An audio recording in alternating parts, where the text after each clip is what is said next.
This podcast is sponsored by nobody.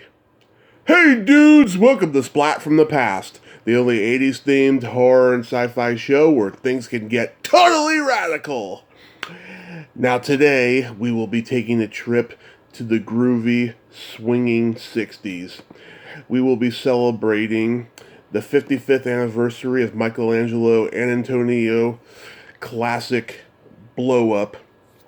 We will have Julian Chagrin.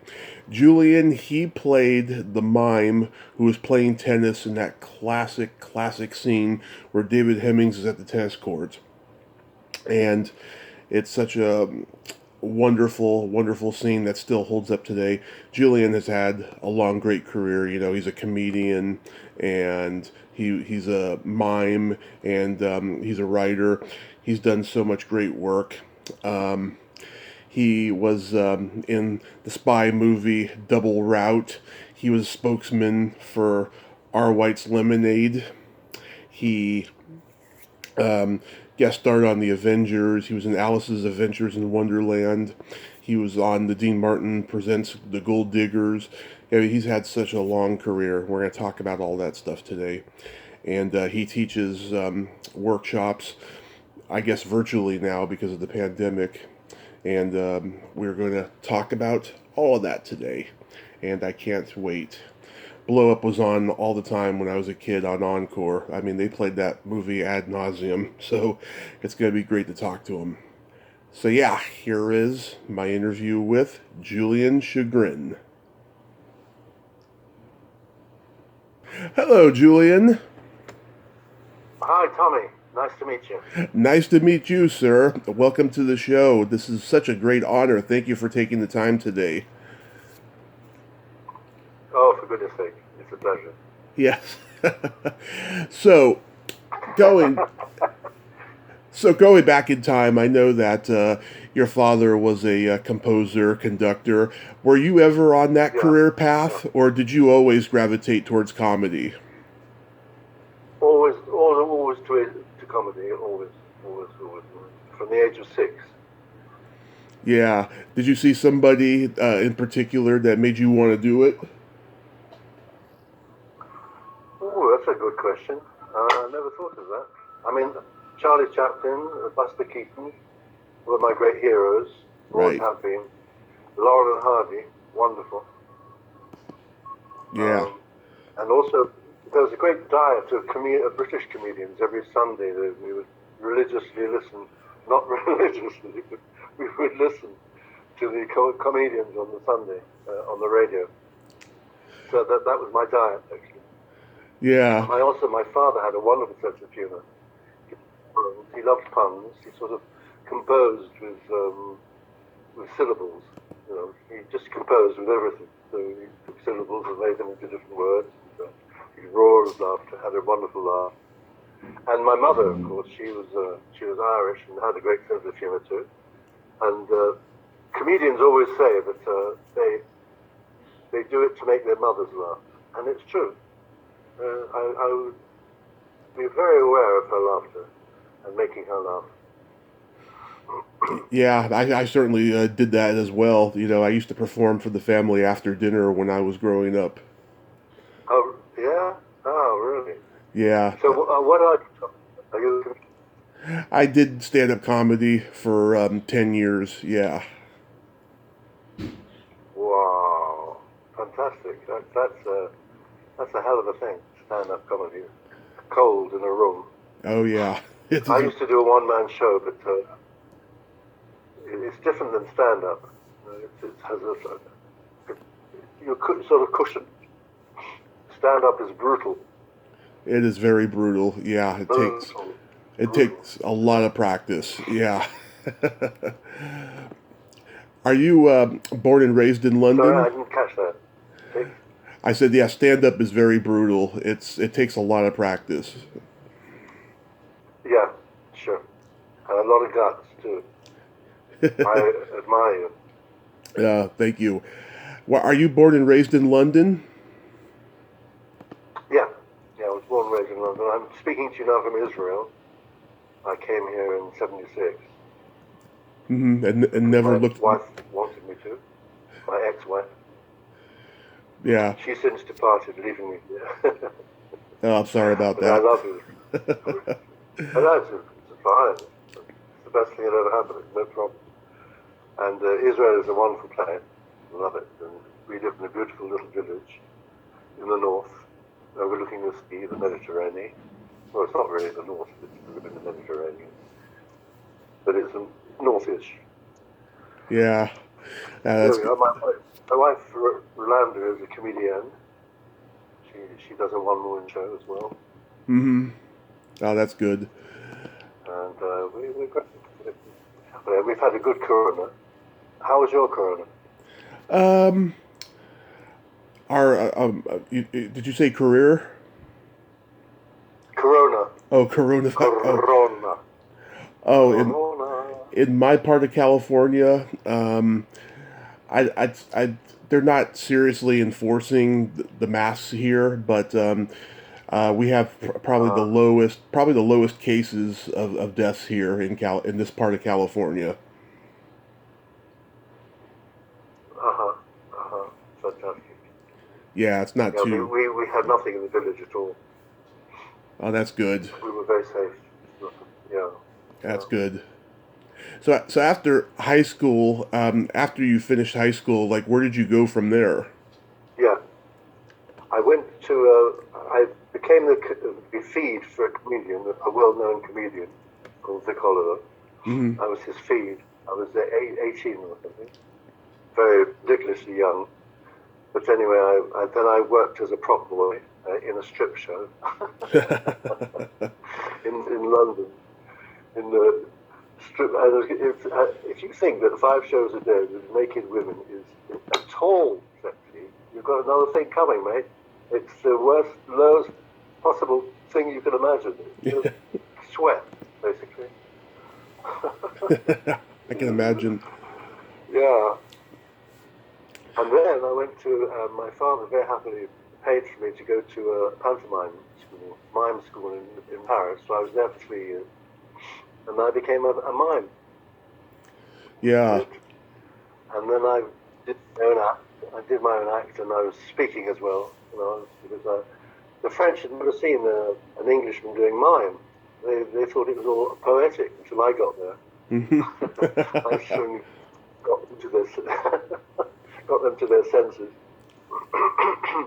because I was like, you know, Buster King. Well, not like a great master, not like him, but inspired by him, let's say, to do comedy stuff with mime. You know, Yeah. they'd not seen that before. Going around picking flowers and smelling roses and walking in the wind and all that crap. So I soon did other stuff.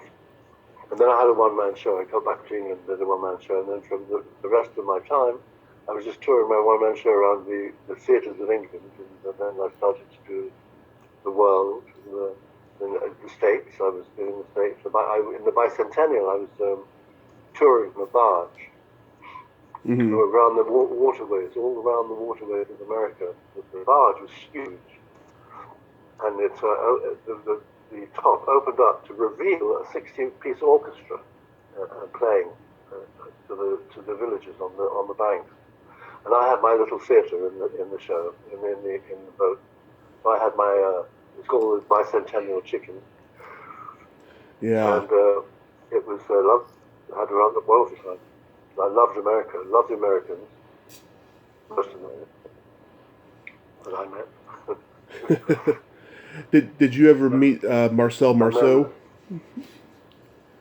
yeah, I did. I knew him not well. You can't know a genius well, Yeah. but I knew him, and I have a story. I once went to him after his show in London to say that how good he was, which is what he wanted to hear. But he was a genius, and he Yeah. said to me in French, "Ah, Chagrin, tu es venu boire à la source. You have come to drink at the source. How about that for ego? Yeah. You have come to drink at the source." So I was suitably impressed by that, his modesty. Yeah, he was brilliant. Very, very, very good mind. I mean, he invented it. Yeah, I mean, Really. I talked to a couple of people who studied with him. One guy told me that he went backstage and he saw him scream at some people. Like he was just angry and like he could not believe just how scary he was compared to just how pleasant he was on stage. You know? Oh, really? No, I didn't know that aspect of it. You know that he was in the resistance, in the Yeah, French resistance. He was taking young Jewish kids to Switzerland. Very brave. yeah. So how does Blow Up come into your life? Well, I was the only mime in England, plus, including my mother, or my mother. That's a Freudian slip, including my wife. And so we were naturally asked to go and audition for the great man, and he was a great man. So we went to his hotel in London, Hmm. and he said, "Well, show me some moves. Show me some moves." So we showed him some moves, and he said, "Yes, that's good. No, no, don't do that. Don't do that. You know, this is very good. It's very good. Yes, yes. It's good. No, not that one. It's not good." And he knew exactly what he wanted. He had a picture of everything in his mind. It was extraordinary. Yeah. That I'd not met before. So anyway, we went to the shoot. I think it was a 1 day or 2 day. I can't remember. We went to this park, and he'd had the trees, the sides of the trees painted green, and he had put a tiny, tiny little cutout of a house in the distance. Hmm. I don't think we even see it in the film. It's just there somehow. This was his image. He was a genius. And then we did the scene with Hemmings, Yeah. and we went home and forgot about it. It wasn't anything at all.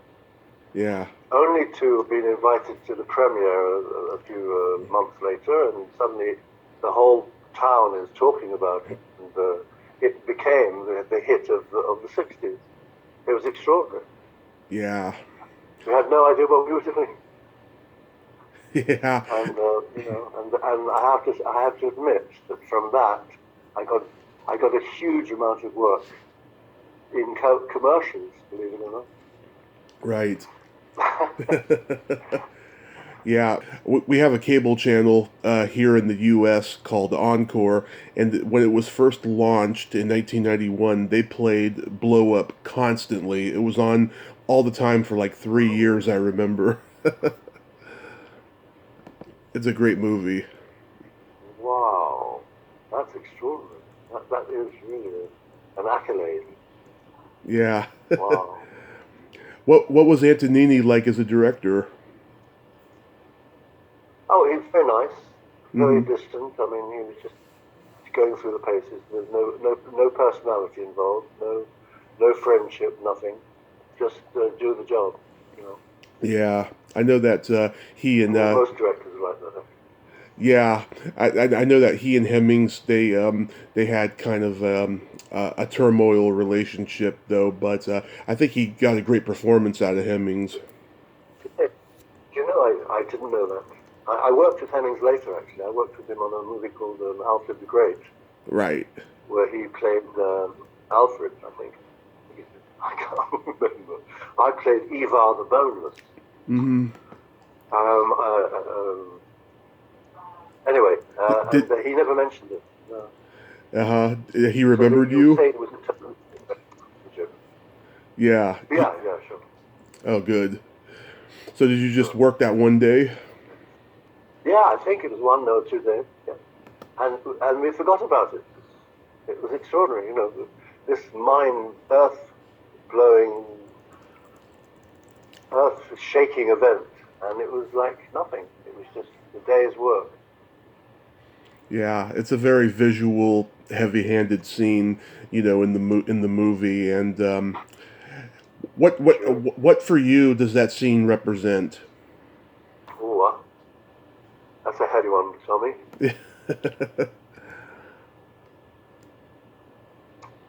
Do you know that I've never thought of it until you just asked me now? Really? What does it represent? To me, Yeah. it represents a day's work. But that's not what you want to hear, is it? You want to hear It's something okay. deeply psychological. It's okay. Something earth-shatteringly intelligent. I can't supply it, sorry.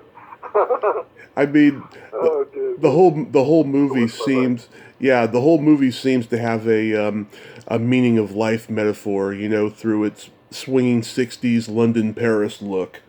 It does, doesn't it? Yeah. Yeah, it has. Yeah, I mean, the movie has this swinging Wonderful point of view. '60s London Paris look to it. Yeah, Yeah. yeah. Legend It, has it. it, Sean Connery turned the movie down, and he was quoted by saying, "I couldn't understand what Antonini was talking about." wow. Is Yeah, that so? I never heard of that. Wow, that's amazing. yeah. It's one of those Though showbiz. I don't see Sean Connery in it much. No, No. no. That David Hemmings was made for that movie. Yeah, he was, wasn't he? He was great. He was very Yeah. good. Then you did a spy film inspired by James Bond called Danger Route. Oh, that was a load of crap. Oh yeah, That was nothing at all. It was just, I've no idea what I did in it, actually, to tell you the truth. yeah. I never saw that one. Danger Route. It was with a minor British actor. Uh I huh. think it's best left unsaid. Yeah. Um, I can't remember what it was about at all. No idea. Yeah. On. Yeah. I never saw it. Then you guest starred on the Avengers. How was that experience? Sorry, try that again. You guest starred on the Avengers. Oh yes, yes I did indeed. With a very very good comedian, a British comedian called Jimmy Jules. Yeah. He was an old time comedian. I loved him, and we were two sort of killer clowns with Linda and Patrick. It was a load of fun. It was lovely, lovely. And a bit of gossip here. Afterwards, Linda and I, we lived together for 2 years. Yeah. Uh, we were together. She was Yeah. a lovely lady, and she still is. We're still in very good contact. Oh, that's good. Absolutely gorgeous, gorgeous, gorgeous lady. Yeah. We just lost Diana Rigg. How was she to work with? How do you know I wanted to tell you, clever man? Um, she was very, very, very nice.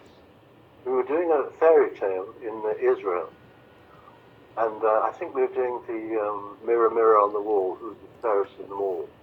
Mm-hmm. You know, is it Sleeping Beauty? I think. And I think she was playing the witch, I'm not quite sure. And I was stuck up. Literally, I had to climb a ladder and then stick my head out of the wall at a really ferocious angle Yeah. and say my lines. And it was really uncomfortable. And she saw this and she complained about it. She said, you can't do that to him. She didn't know me. Yeah. She was just a lovely lady. She really felt, I was really so impressed by her. Gorgeous. Smashing lady. Yeah. And then you were in a movie with Peter Sellers called The Great McGonagall. Yeah, I played 17 characters in that. Yeah. It was written by Spike Milligan, who was a British comedian who was one of the greatest comedians ever. Seriously, he changed he was responsible for Monty Python. If it hadn't been him, Monty Python wouldn't have existed. Yeah. He was superb, and in fact, he was my education. Literally, every week he was on television, on the radio. Mm-hmm. We had radio in those days. You know what radio is, don't you? Yeah. Yeah. And anyway, and and he was one. Oh my God, it was good. He said, things like, "Oh my God, this hunger gives you an appetite," stuff like that. And look out, there's the bomb. Don't worry, it's one of ours. He was was shell-shocked during the war, and he had to go for lots of treatments and stuff. He was wonderful. But anyway, working with Peter Sellers was also wonderful. He was great. Mm-hmm. I tell you, the great people are just great. You know, they're not horrible. It's the little people that are trying to be great, and the intermediate people. But the great ones, like Peter, Mm-hmm. he was fabulous. He did the best Queen Victoria accent you can imagine. I said to him, Vicky, why are you always wearing black? And he said, well, you haven't been looking too well lately. You haven't been looking too well lately, Albert. So he was wonderful. God, what a voice. And he was also in the Goon Show, this show I was telling you about with Spike. Oh, yeah. Peter Sellers was in it as well. Nice. Every week when I was a kid. That was 1952, my friend. And up. Yeah. Oh, yes. Oh, yes, we're all old, you know. We're much older than we were. Oh, yes. Yeah. Peter Sellers, he was just an amazing performer. You know, he was just amazing. Stunning. Chameleon. He was a chameleon. Mm-hmm. He fit every role just immaculately. Just amazing. Yeah. Nice guy. Well, you were in Alice's Adventures in Wonderland. Was that a hot costume to wear? Yes. How clever of you to know that. Yes, it was bloody hot. Bloody hot. It was really, it was hell in there. I tell you, hell. Yeah. But again, I have no particular memories of that film. Did I fall off a chimney or something? I think so, I can't remember. Yeah. Yeah. Well, it's all in the day's work, in it, falling off chimneys. Yeah. No problem then. How did you come to make short films with The Concert and The Morning Spider? Well, you are well informed, aren't you? Well, my ex-wife was also a pantomime, Mm-hmm. and now she has dementia, and she counts in French all the time. That's all she does. She counts in French. Well, she's French, that's why. But it's so, and the kids are distraught about it. But anyway, so I think her idea was the Morning Spider. My idea was doing the concert. The concert is a famous performer, as if, doing a concert on a zebra crossing, and every time he hits a note, it's a piano note. So he's doing a piano recital on a zebra crossing. So that was nominated for an Oscar, but some other person got it, and but it did win the Berlin Film Festival and the Cork Film Festival and the Edinburgh Film Festival. So it got a lot of accolades. It was great, an amazing thing. And the Morning Spider also got a lot. It's about a spider, Mm-hmm. and there was no CGI, no computer-generated graphics in those days at all. Yeah. We made everything, the costumes, the decor, everything was made, and it's superb. Although I say it myself, it's superb. It's an amazing piece of work. And if anybody's interested, by the way, of your viewers or your listeners, go to Julian Chagrin's comedy channel on YouTube, and then you'll see all my stuff. I did a thing called the Orchestra too. Yeah. Which got the Golden Rose. Got the Golden Rose for comedy, I think it's comedy. That was a 10-part chapter, and based on my father actually, because I play a conductor, and so I obviously it sank in him being a conductor, because I see the funny side. Because the thing about classical music is the extraordinary importance of it, the authority of classical music. And for comedy you need authority, you know. Right. It doesn't. If a tramp trips up, it's not funny. But if a rich man falls down, that's hysterical. Yeah. That's the old adage, anyway. Yeah. Did you go to the Oscar ceremonies? No, thank goodness, no. But our producer did, the guy that my friend Mark O'Connor, who helped us with the money and was wonderful to us. He went there hoping that we were quite sure that, and I think he almost stood up when they were announced and sat down again very quickly. But he was at the ceremony, yes. Yeah. It still would have been nice to go, just so you could be in the same room with all those legends. Yeah, I guess. I don't quite see life like that. Yeah. But yeah, Going back to the commercial thing, yeah, you were the spokesman for R. White's yeah. Lemonade. How did that come about? Well, I wasn't the spokesman. I did the commercial, and again, that was a one-day shoot, Mm-hmm. and it ran for 17 years. Yeah. Thing. I mean, can you believe it? All I did was come down some stairs singing, Right. and I went back home and forgot about it. And then it came out, and it became the hugest hit. Mm-hmm. People were ringing me up and endorsements and interviews and stuff, and people adored it. Apart from one man who came up to me, I was doing a movie. He Mm-hmm. said, "Oh, you're the R. White's Lemonade man, aren't you?" I said, "Yes," proudly. He said, "My son hates you." And he went, my son hates you. He really wanted me to know that. He thought I'd be really interested. Oh my God. It's never Oh, it's well. it's never a dull moment in show business. Never a dull, never a dull. Yeah, I mean, you weren't the official spokesman, of course, with that commercial, but yeah, I mean, you became iconic with that commercial. Absolutely. It's extraordinary. I mean, they It's even absolutely extraordinary. Again, as I say, a one-day shoot. yeah, I mean, they even And inserted John McEnroe in one of those ones, in the '90s.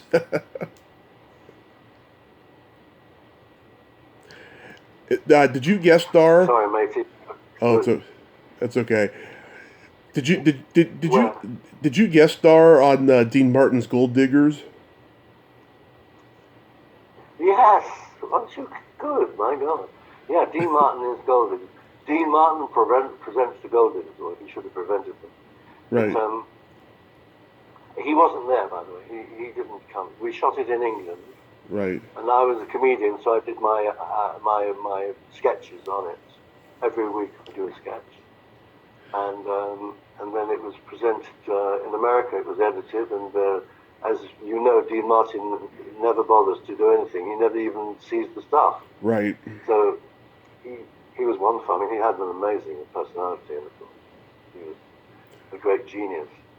But he would never look at it. I mean, so they'd show it to him on live TV, and he would make his comments or whatever. Yeah, I interviewed a gold digger, Francie Mendenhall. Oh yeah, Yeah, I'm I hope know. I'm hoping to There was get Mickey McGlone. Do you know Mickey McGlone? yeah, I'm hoping to get Susie Ewing on in the future. So, how are things during the pandemic for you? Wonderful, thanks. Absolutely wonderful. I live in this little house in a little village, Mm-hmm. and there was no cases of corona at all in the village. And we could go out, obviously, because it's in the countryside. We go for long walks, and we wear a mask in the village. And we sit around at the grocery shop drinking coffee and having a good time, chattering away like mad.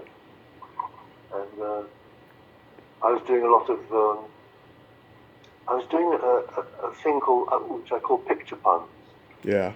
which is puns with pictures. Like, for instance, a picture of an I, a capital C, and a U is ICU. Oh, that one is a very simple one.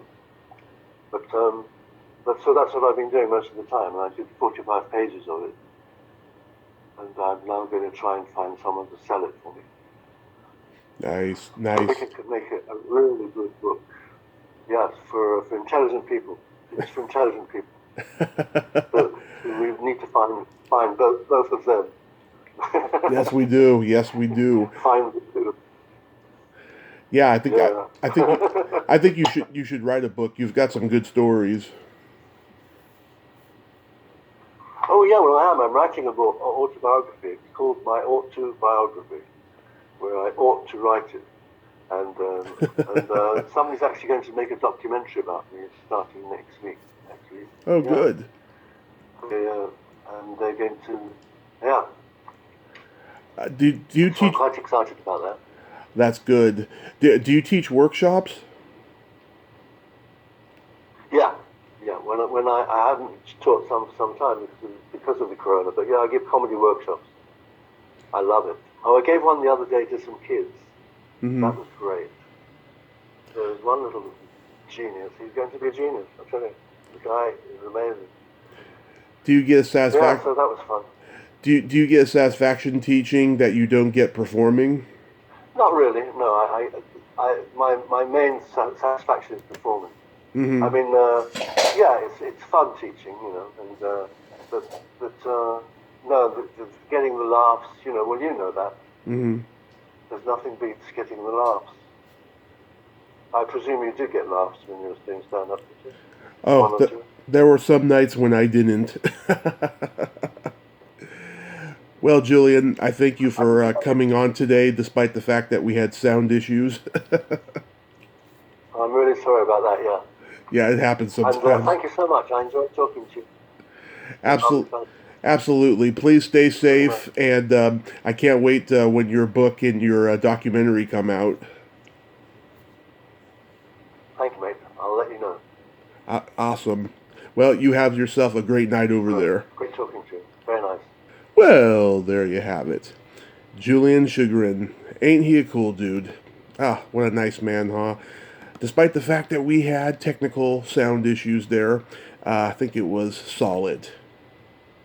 Well, until next time, this is Tommy Throwback Kovac saying there's no shame in living in the past because the present sucks. Later, dudes!